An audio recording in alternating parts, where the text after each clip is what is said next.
Graça e paz da parte de Deus, nosso Senhor, e do nosso Salvador Jesus Cristo. Estou aqui embaixo das árvores em casa, nesse cenário bonito, para tratar sobre um assunto que ainda é pouco falado nas igrejas. Ficou meio no esquecimento. Comunicação, televisores, rádios e computadores. E hoje em dia, tablets e celular. Crente, pode. Você já pensou, irmão ou irmã que está em casa, você que é membro de igrejas reservadas, fechadas, que durante 20, 30, 40 anos foram contra os irmãos terem em casa um aparelho de televisão e que ainda doutrinavam as pessoas a não escutarem certos tipos de rádio? Por que tanto esses líderes religiosos proibiam as pessoas de ter em casa um aparelho televisivo? E por que eles proibiam as pessoas ter rádio? Ou quando não proibiam, tentavam doutrinar a pessoa e norteando ela a escutar isso, aquilo. Como, por exemplo, cultos de rádio. Você já se perguntou por que a sua igreja nunca fez culto em rádio? Não fez programa de rádio? Você já se perguntou, irmão, irmã, por que a denominação que você frequenta, apesar de ser bastante antiga e ter dinheiro, ela não faz culto televisivo? Ela não investia em evangelismo na televisão, sendo que é um meio de comunicação? Bem, vamos lá então. Em primeiro lugar, os motivos são muitos. Vamos pegar os concretos. Algumas igrejas em locais que não havia muita energia elétrica, distribuição de rede elétrica, tudo. Quando surgiram as primeiras estações de rádio, na década de 20, 30, as pessoas ficavam em casa, se reuniam nos vizinhos para escutar programas, músicas e alguns outros costumes, né? E isso atrapalhou muito as igrejas. As pessoas tinham medo, os líderes, que as pessoas se corrompessem com aqueles tipos de costumes, né? E também surgiram os programas evangélicos que pregavam a verdade. Alguns programas aí são muito antigos, né? Isso não foi só no Brasil, mas predominantemente no Brasil foi maior. Porque alguns programas evangélicos de rádio pregavam a verdade. E a pessoa ia escutar aquela pregação, aquela verdade, ia chegar diante de seu líder religioso e dizer, mas aqui não é o caminho da verdade? Por que lá tem o caminho da verdade também? Por que lá a verdade de Jesus Cristo é pregada? As pessoas iam entrar em confusão e eles não iam saber responder e sustentar a mentira que somente a igreja deles era a verdade. É uma grande mentira, né? O mesmo aconteceu com a televisão. A televisão mostraria, fora de seus programas de entretenimento, algumas programações voltadas para o público cristão. Filmes, histórias, tudo. Também tem o caso das telenovelas e séries de TV que ocupavam horários parecidos com os horários de culto. Então, por exemplo, quando havia uma novela que fazia entretenimento e ela tinha um sucesso e ela acabava se expandindo pela população e todo mundo gostando daquela novela, naquele horário X lá, das 8 às 9, a pessoa ficava vendo a novela, preferia ver a novela em casa do que para a igreja. Então a igreja em si, essas igrejas sectárias e antigas do Brasil, elas se viram ameaçadas pelo entretenimento da televisão. As pessoas preferiam ficar em casa no horário nobre vendo televisão do que estar na igreja.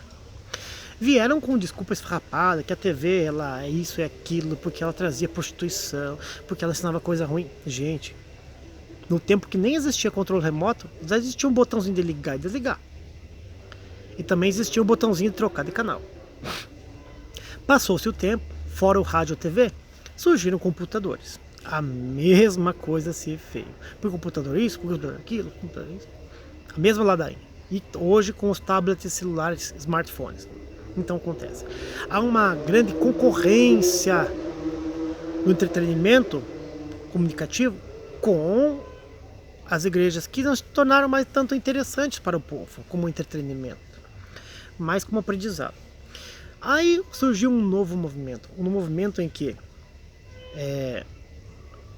os meios de comunicação eles seriam nocivos às denominações sectárias, porque eles poderiam levar a verdade e correntes de verdade até a seu público-alvo, afetando o comportamento deles, gerando questões e dúvidas que eles não querem contar, eles jamais vão contar, eles Eles ficam quietos na dele lá, guardando segredos, fazendo mistério, né?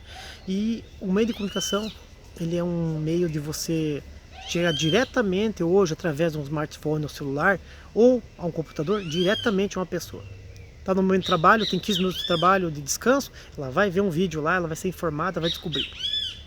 E é tudo que essa seita não quer. A seita não quer que você descubra a verdade, porque é o momento que você descobrir a verdade. Se você for uma pessoa ruim, você vai continuar lá. Se você for uma pessoa desleixada, vai continuar lá. Se você não está nem aí com a sua salvação e com compromisso com a verdade, você vai continuar lá. Agora, se você for uma pessoa boa, zelosa do bem, que acredita nos costumes, nos bons costumes, na verdadeira moral cristã, em tudo aquilo que se preza, você vai se retirar de lá automaticamente, porque Deus vai tocar teu coração, vai tocar teu coração para você sair de lá, e você vai começar a pesar e vai se remoer. E como você não vai ver mudança naquela seita, então você vai ter que se retirar automaticamente e procurar uma igreja evangélica, uma igreja cristã.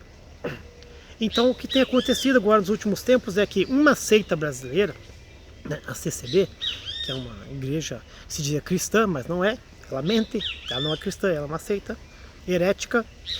Ela proibiu muito tempo o computador, a televisão, não declaradamente por causa de dizer que por causa de processos ou talvez cercear pessoas a liberdade de expressão, a comunicação, mas ela ensinava veladamente ou fora da igreja ou boca a boca, tete a tete, que era prejudicial, que não era bom ter, porque era o trono do maligno, que era a visão do capeta, porque o diabo ia prostituir os filhos dele, as filhas, ia trazer ensinamento horrível.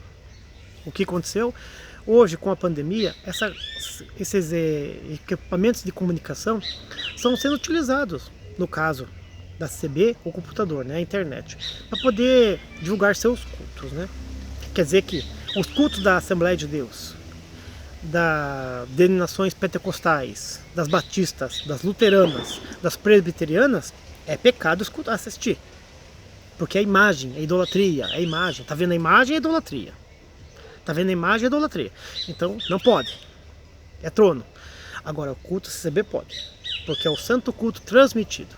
Então veja, eles já sabiam que não era pecado, já sabiam que era uma comunicação e continuavam apregoando esse tipo de ideia, essa ideia egocêntrica deles, dizer que somente eles têm a verdade.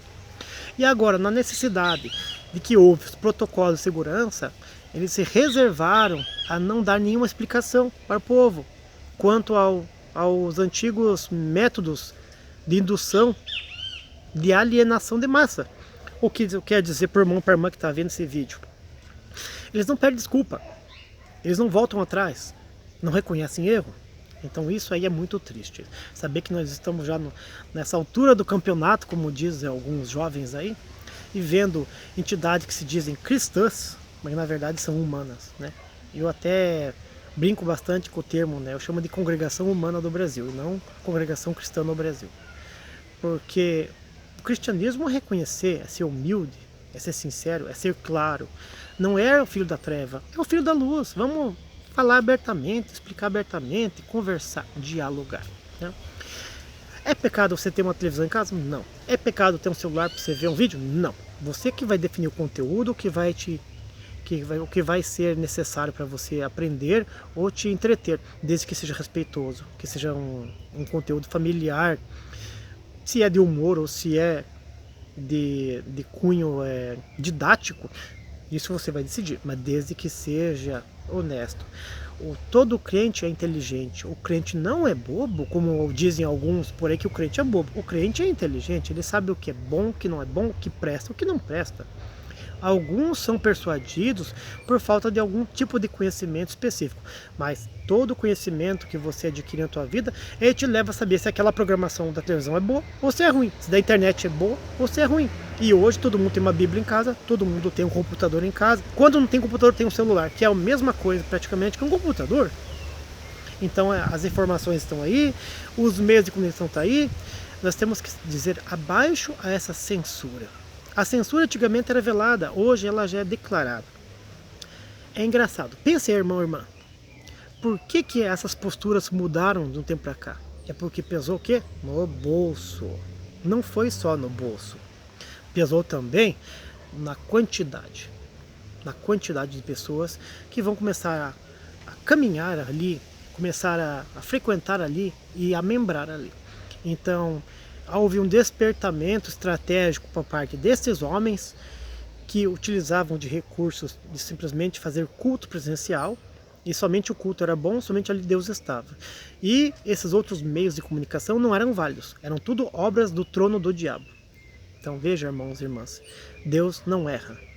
Deus não é homem para que volte atrás. Não é homem para que minta. Tem até umas passagens que falam assim, que Deus não é homem para que minta nem que volte atrás. São relativos, é bem relativo. Agora você pensa aí na tua casa, medita, e depois você pode ter gostado desse vídeo, não ter gostado, mas é uma realidade que muitos não falam, né? Engraçado. Aquilo que eles mais condenavam é o que hoje eles têm praticado. Eu espero que esse vídeo não tenha sido esclarecedor, mas tenha sido um vídeo de meditação para você pensar aonde é que você está. Se você está numa igreja evangélica ou você está dentro de um calabouço medieval.